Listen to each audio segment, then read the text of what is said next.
Welcome to Broke Horse Moms, the podcast for all of us who thought our kids riding horses was just a phase. Turns out it wasn't, and honestly, I am so glad we were wrong.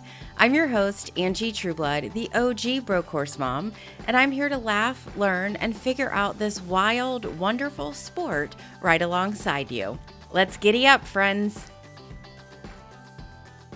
Well, hello, friend, and welcome back to Broke Horse Moms. Today's episode is the first episode in a series that I will run throughout the podcast on barn basics, where I will tackle a concept that is likely foreign to most of us as we get into this horse world, but that we will likely need to become more familiar with as we grow in the sport. Now, today's topic is horse renting, more commonly referred to as leasing, but let's be honest, it really is renting a horse.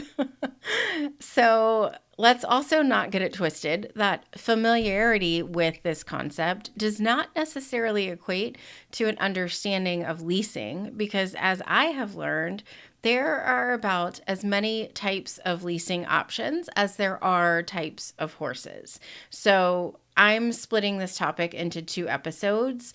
Today's 101 is going to be focused on an overview of leasing, what it is, and a high-level summary of the different types of leases you may be exposed to.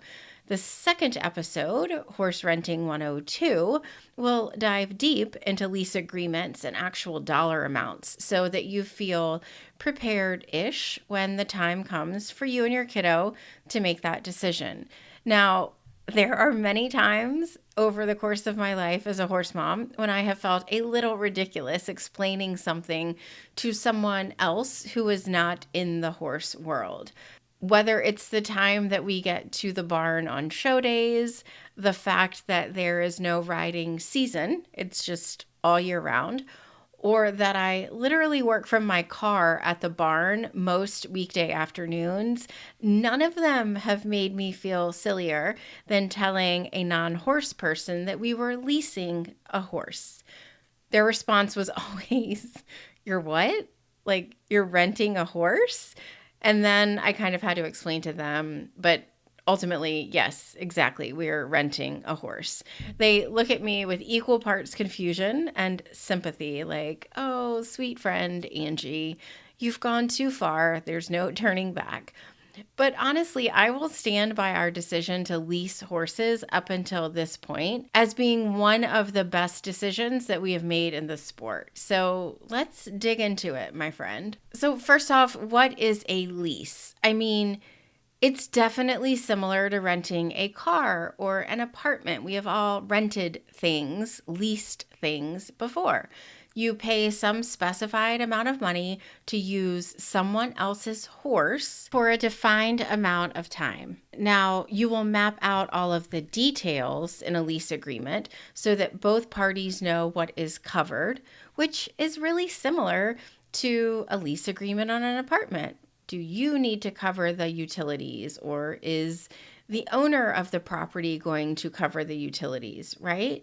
And so that is what a lease agreement entails. We will get into the specifics of that in Horse Renting 102, but just know that the agreement is really what sets the boundaries for that lease. And I have heard and have experienced that leases can range from anything to a casual barn agreement or formal legal contracts. So just know, for real, the gamut is run as to what a lease could look like. But high level, you're renting a horse for a specified amount of time. That, of course, begs the question, why would you ever rent or lease? We'll call leasing. We'll go lease now. Why would you ever lease a horse? So all the people will have opinions on when it might make sense to lease a horse, which is very interesting to me because non-horsey people come at it from the perspective of, well, why would you lease a horse? Why not just continue to take lessons? Whereas horsey people come to you and they say, why would you lease the horse? Why not just buy it? That seems like the smarter option to me. So we are in this really interesting space, kind of stuck in the middle of not really being able to go to our non-horsey people to kind of talk it through and give advice. And also, people who have been in the horse industry forever have a really different perspective than we do. So let's tackle both angles, right? So why would you lease a horse instead of just continuing to take lessons on said horse? I know for us, one of the primary reasons that we ever entertained the idea of leasing was to get more ride time. So we had kind of maxed out on 2 lessons a week for my daughter. And sometimes you can even kind of squeeze in a third day as like a free ride in exchange for maybe some work around the barn. But I knew, and Chloe expressed, that she wanted to ride more and wanted to ride more on the horse that she was anticipating showing, which made more sense. So that was where we started to think, well, maybe if we enter into a lease agreement, well, for sure, we would have more time for her to ride the horse. The second thing to consider, instead of just sort of staying the lesson route, is that as your kiddo grows as a rider, no one is going to typically let you just ride, show, be really competitive with their horse for free. I won't say free because lessons are not free, but without you kind of having some sort of stake in the ground, right? Because as you start to show more competitively, jump higher, do bigger things, travel with the horse more, you are actually putting wear and tear and risk of injury on someone else's asset, something that they own. This is where the sport is a bit like a pay-to-play sport so that you can continue to evolve as a rider. Now, does that mean that there are never any opportunities for you to ride a horse or a pony consistently without leasing? Absolutely not. But often those opportunities come after you have really spent time developing a horse, developing yourself, and often that does require a lease at some point. The other time that you might consider entering into a lease agreement is when your trainer's program require it. There are many barns in our area where, sure, you can start out taking lessons just to kind of get your footing and develop some baseline of skills. But if you want to sort of move up, whether that's showing more competitively, traveling more, whatever it is, many barns will require you to either lease or own a horse in order to continue. That's actually, and I talked about this in episode 1 in our Broke Horse Mom story. That was really sort of the impetus for us moving barns about a year ago because we needed to lease a horse in order to stay, which I completely understand the rationale from the trainer's perspective. But there wasn't a horse at that barn that was kind of a perfect fit for my daughter at the time. And I didn't want to get into another lease agreement not feeling like we were leasing the right horse for her at the right time. So yes, you may consider a lease option maybe before you're ready because your trainer's program requires it. But I still really encourage folks to evaluate it with as little emotion as possible to decide, is this the best horse for my kiddo to ride for us to pay this amount of money, if that makes sense. So let's take it from kind of the horsey people's perspective. Why would you ever lease a horse when you could instead buy it? I mean, I could give you a whole list, my friends. So not having come from the horse world, I did not know what owning a horse entailed, from even how often do we need to go to the barn? Do we need to take care of it daily? I did have a friend of mine who a couple of months ago, she thought that owning a horse meant that you could never travel out of town on the weekends because you had to be at the barn to take care of the horse. So they didn't understand what boarding entailed, right? But you don't know this stuff getting into the sport without any background in it. So I always love that leasing is a way for us to have tried, like dipped our toe into horse ownership without fully committing. And it's also been a great way for us to experience different horses to see if they are in fact a perfect fit for my daughter. So it's kind of like a try before you buy opportunity to test it out. Now, depending on the structure of the lease, the other benefit that we saw in leasing versus buying is that it can be a bit more affordable than owning. Some lease agreements do include a pretty hefty lease fee, which will get paid up front. But for the most part, the lease fees are reasonable and you get the experience of, hey, I say this experience of paying for board. It's such an opportunity. But you do get the experience of paying all of the bills most of the time, depending on the lease agreement. Again, that's going to be horse renting 102. But you get the opportunity to see, like, what does it really cost? What does it really look like to own a horse and take care of it from a maintenance perspective? You can do that without having to fork over the entire purchase price of the horse. And some lease agreements actually include some of the fees that you would be paying if you owned the horse outright. So it can be more affordable for sure. Another thing to consider if you're getting a horse or a pony for your kiddo, it may make more sense to lease if they are either fairly young and you know they're going to be growing and likely outgrowing whatever horse or pony it is that you put them on, or if they're growing fairly quickly in skill level and that their skill may exceed the capabilities of the horse or pony. So to me, that's a perfect reason to go ahead and lease instead of buy. Now, could you potentially buy the horse or pony, really develop it along with your kid, turn around and sell it for a profit? 100%. I'm sure many people do that. I do not think my daughter and I are built like that. I feel quite certain that if and when we buy a pony or a horse, it will be with us forever. But there are advantages to leasing if your kiddo is growing at a fairly rapid rate.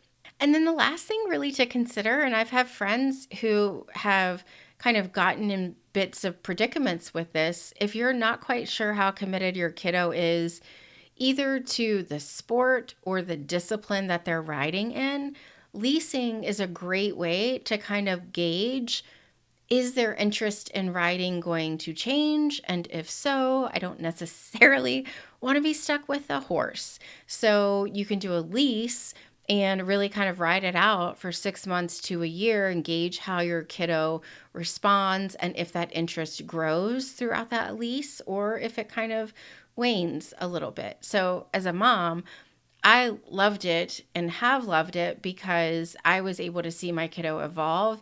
And nearing the end of the lease, there's no doubt in my mind that this is a sport that will always be a part of her life. So that's kind of the pros, not pros and cons, but different answers to that question of why would you lease a horse, right?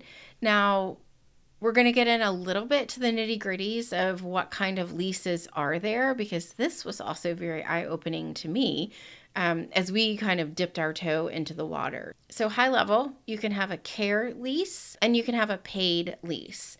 Now, a care lease is one to where you don't typically pay a lease fee up front, and a paid lease is in fact where you do pay a lease fee up front. So, the care lease sounds amazing, right? You get to lease this horse without having to pay an upfront fee. But what I have seen in terms of care leases are typically the horses that are leased that way don't have a proven track record, if you will. Even with the horse that we're currently leasing, who is amazing, we didn't have an upfront lease fee because, number one, the owner was very excited to have someone that loved riding her and that the horse also seemed to love being ridden by. So she was really happy to have found a partner for her horse, if you will. And secondly, while the horse had shown a bit with some success, she didn't really have an established track record in the show ring, if you will. So there was a bit more risk on our part because Chloe came to this barn knowing, I want to continue in the jumpers. I want to develop in more so in the jumpers. And we just didn't have a history to kind of look back on to see what we could expect with Phoebe.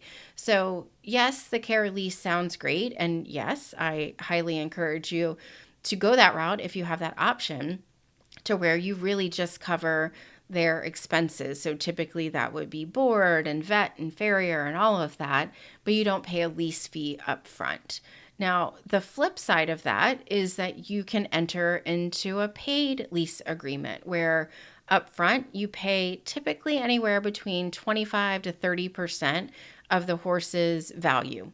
Whereas if you would sell the horse today, what would it be? Well, divide it by 4 or divide it by 3 to get a good sense of what that paid lease fee would be upfront. And you would pay that lease fee, and then you would still continue to pay the expenses of the horse, just like you do in a care lease. In these instances where I have seen horses come with a lease fee, and I've seen them range anywhere from $1,500 to upwards of $5,000, you should expect that with that fee comes some level of proven track record. And that's totally relative to whatever discipline you're in, whatever you believe to be a good enough track record to lease. But that fee kind of goes in there almost for the owner of the horse to kind of use as a bit, I would say, like a security deposit when you rent an apartment, right? Have I ever rented an apartment that didn't have a security deposit up front? I don't think so. But, there would be a big difference probably between those two types of leases. We'll get into those a little bit more again in Horse Renting 102 because there's a lot of variability in what a lease can cover. So we'll chat about that later for sure. 2 other kind of variables I want you to think about as we go into more of the nitty-gritty of an agreement would be an on-site lease versus an off-site lease. So you can certainly lease a horse or a pony that already lives at the barn where you are taking lessons, but there's also the opportunity to find a horse somewhere else that is offering you the ability to take that horse to your barn and board it there, train it there, go to shows on your own, and those are off-site leases. Now, typically, those off-site leased horses would be of a higher caliber. Again, probably a little less green, a little bit more developed, but there are options, right? So I think sometimes, and I've experienced this for sure, that we've been at a barn and kind of looked around and thought, there's not a perfect, that's really hilarious, but there's not a great fit for Chloe for this next show season. And we never even ventured to think, maybe we should just look at horses that are available for lease that would allow us to bring the horse here. I never really understood what the options were. And so I think that would have been something that would have been good for us to evaluate at some point. Just know that there's an on-site versus an off-site lease. Similarly, and one that you might be a little bit more familiar with, especially for lesson barns that are offering leases on the horses that they have there, you can enter into a full lease or a partial lease, which is fairly self-explanatory. If you lease a horse in a full lease capacity, you typically have complete use of it. Caveats, as always, the agreement really will spell out what that entails. It may even say Susie Q horse needs to have 3 days off per week. I don't know. But the full lease means you are the only one who is leasing this horse and you have full capacity to use it as defined in the agreement. Other types of lease is the partial lease. Now, typically that's more of sort of a half-week lease where you will share certain days with either the owner who may use it as a lesson horse or another rider who is also engaging in a partial lease. And with that type of arrangement, you typically have to split days.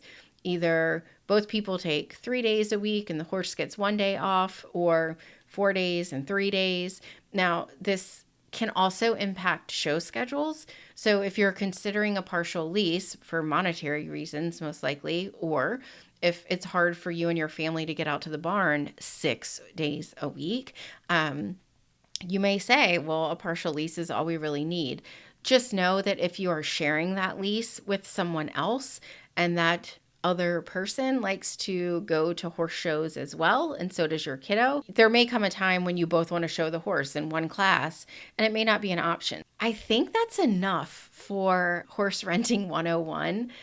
I know I would have loved to have had this high level pieces of information when we first even heard about a lease, just to kind of consider, mull it all over, and imagine what would be best for our family. A lot of times you're at a lesson barn when you first get exposed to the idea of leasing, and they have their own plan for how leases go. And you never stop to consider that there are other options. And I think that's the beauty of this horse world, is that there are always options. I know it seems like there aren't. We've definitely been in places to where I felt like I couldn't leave, or I couldn't advocate for something different, or, negotiate. But you really can, whether or not you're successful. I mean, that's to be determined. But I think having this information helps you and myself go into these conversations more aware of, well, what are even the options to consider? Like, what will we be negotiating in this agreement? So I hope this is really helpful. This is where I really invite insight from you, as I want to hear what your lease experiences have been.